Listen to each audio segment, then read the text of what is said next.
Luka. You know what? I'm actually happy to be up here tonight. That has a change of pace from the past. Yeah. Okay, Ray. Dude, pump your brakes. Klay, you seemed like you were on the verge of maybe tears after the game. Can you just describe what emotions were going through you and after everything you've been through over the last 3 years? Just such a surreal feeling. It's hard to put into words, really. This time last year, I was just starting to jog again and get up and down the court. And now to be feeling like myself, feeling explosive, feeling sure in my movements, I'm just grateful. And that kind of all those emotions just kind of rushed through me. And I thought about our training staff. I thought about Rick Celebrini. I thought about Steve. And I thought about those days me and Rick were together in Santa Cruz. And I was in a terrible mood. And we were together in the summertime and just all those long days. And it just really, they would tell me it'd pay off, and it was hard to see that at the time. But now to actually be here, I can feel it paying off.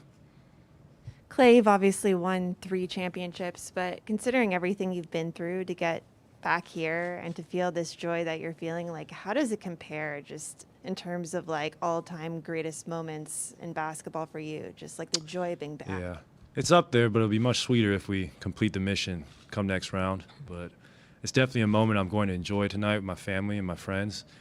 They were there during the dog days. It was like 1,000 calf raises a day, and it was painful at times, but I just saw this in sight and kept going, and just proud of not only my effort but our whole team. Like, we really gelled this year at the right time, and we have exciting times ahead of us. Klay. Oh. We already had Steve in here, Jordan in here, and Andrew in here, and all 3 of those guys said basically the same thing, that they feel such a deep appreciation and happiness for you. How does it make you feel to know that that's how they feel? It means a lot. I mean, I gave Andrew a big hug and told him how grateful I am for him to be on our team. His job he did on Luka tonight in all series. I mean, Luka's one of the toughest guards in the NBA, and Andrew just showed his versatility this series, and I told him, like, wow, you make my job so much easier. I don't have to chase these guys around like I once did, and we have a defender like you. And then when it comes to Jordan, I mean, that's my rook. I remember him a couple years ago would go through a shooting slump. He'd be so hard on himself and remind me of my younger self. And I just kept telling him, like, it's going to pay off, young fella. You're going to play in the NBA Finals one day. I told him that on the bench, like 3rd game of the season when we were getting smacked, and he was going through it as a rookie, as a 19-year-old rookie.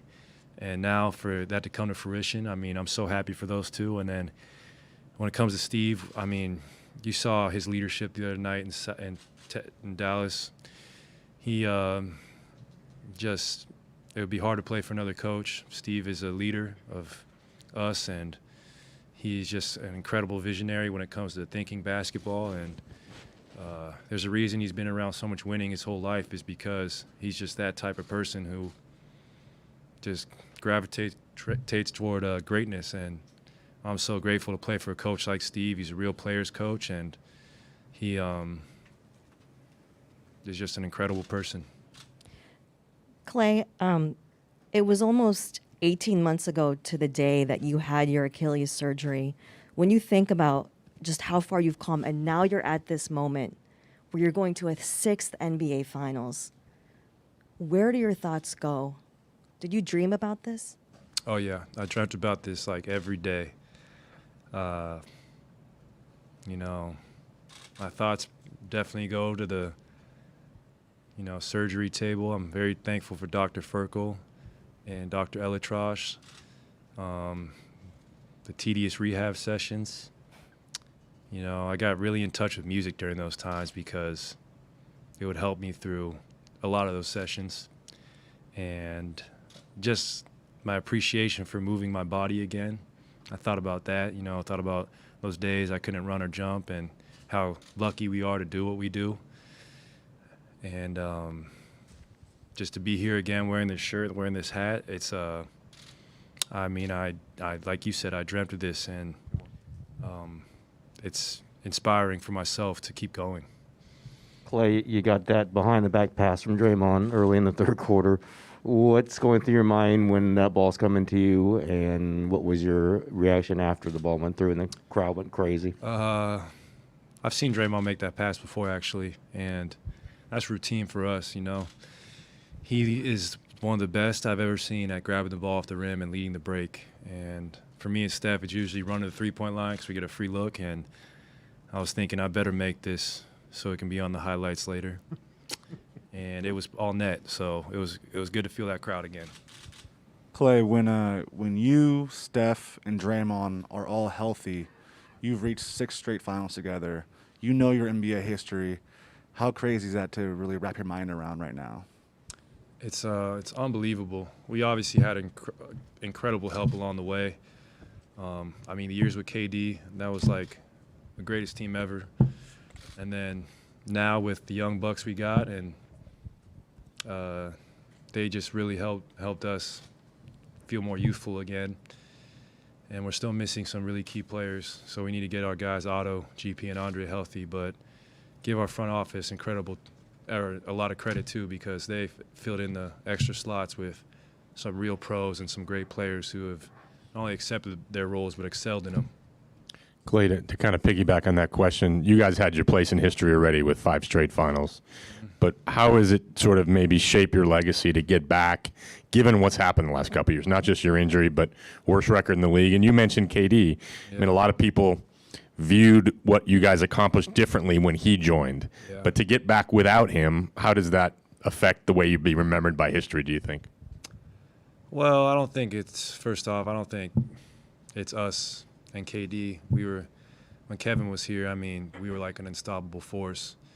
And I think now we have to be more meticulous, obviously, with our offense and our defense, because we don't have as much leeway without him. But we're happy to be here, but it would help our legacy a lot if we completed the mission and won the whole thing. So we can be happy tonight, and we will be. I'll celebrate tonight, but tomorrow when that Game 6 comes on, I'm turning the page and I'm scouting, because we want to finish this thing off the right way and do it for Dub Nation. Klay, 2 questions for you. One, you just mentioned, Gary, Andre, and Otto, they're out. The fact that you guys haven't really still had your full healthy team, what does that mean heading into the finals, that the NBA world hasn't seen you guys really at full strength? Strength in numbers. It's been our slogan.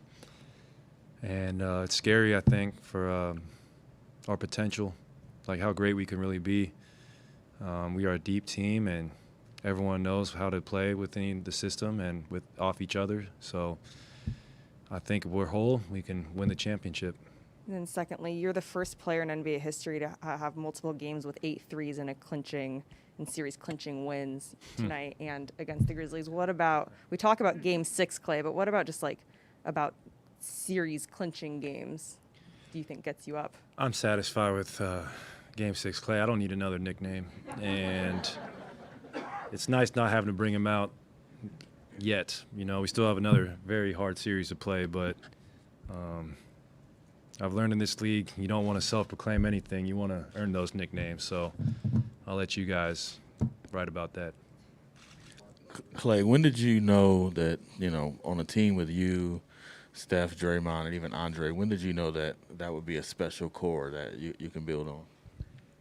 I would say as early as my second year in the NBA, We were so young, and we took a experienced and dynastic San Antonio team to a hard-fought series. And after that, I was like, gosh, we're going toe-to-toe with Tim Duncan and Tony Parker and Manu Ginobili. I think we can, if we build on this, we can have a great future. And then for us to acquire Andre that next summer, and we went through some growing pains still in 2014, but I could feel it. Like, we were just in our early 20s, and now thinking about the history we've had, it's I just could never. If you would have told me this my rookie year in 2011, I would have never believed you. I would have just been like, I'm happy to be here. I'm in the NBA. This is great. But now to be going to my 6 finals, I'm elated, but I am still hungry.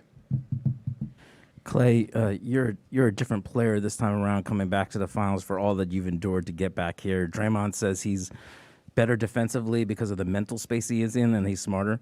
What have you seen in Steph as he returns back to the finals this time around, and is he going to be a different Steph in any way from the previous final runs? I don't think so. I mean, Steph's done incredible things in the finals. I'm pretty sure he leads the NBA Finals in three-pointers made. He always brings his best, and I think, like you harped on, Draymond's mental.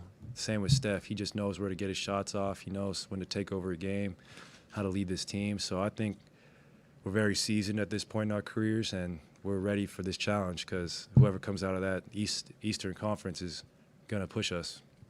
Klay, in the past, when you've had a big game, you've shared with us some details about how you might have cleared your head, including a famous dip in the Pacific Ocean. I'm just wondering if you did anything special today. I ate a great breakfast, and before, I don't want to give away all my secrets, but before I even start my day, I just get up and I go jump in my 65-degree pool to wake myself up, and I'm so lucky to even have a pool. And then I just, play with Rocco. I play maybe some Nintendo, and I just try to not watch basketball or basketball media because I try to that's how I clear my mind, is just doing other things that occupy my time that are fun. And I have to keep this, routine going for the next series. Klay, Draymond's talked about how hard it is not only to play at this level, but also win at this level. And for you guys to make your sixth trip to the NBA Finals, what does it take to, make it this far and to succeed at this level? It takes a special group from top to bottom, all the way from our owners and Peter and Joe, who aren't afraid to go out and get guys to help us win, to Bob, to, our assistant GMs, our front office who scouts these players, our coaching staff who puts in the work to watch all the film, our training staff who is in the dungeon with us, just getting us right. And then lastly, the players. It takes a special group of talented young men to really put themselves and their agendas aside and do it as a whole and as a team, because, I always think about this John Wooden quote. He said, "It's amazing what a team can do when nobody cares who gets the credit," and I genuinely feel that way about our team. There were several low moments organizationally the last couple of years. How has Steph's presence kind of through that guided you guys? Yeah, he's just an incredible leader, and the low moments make the high ones so much sweeter. That's what I've learned, So as much as you don't want those, you want to win every season. It's just hard to do, and when you do have those low moments, you got to hold your chin up high, and you got to still stick to your character, because sports are tough. Injuries are part of them, and it's like it's just different every year. That it? Catch this, Noah. Oh, heads up. Oh, man, that was a good flight right there. Play one more for you. Yeah.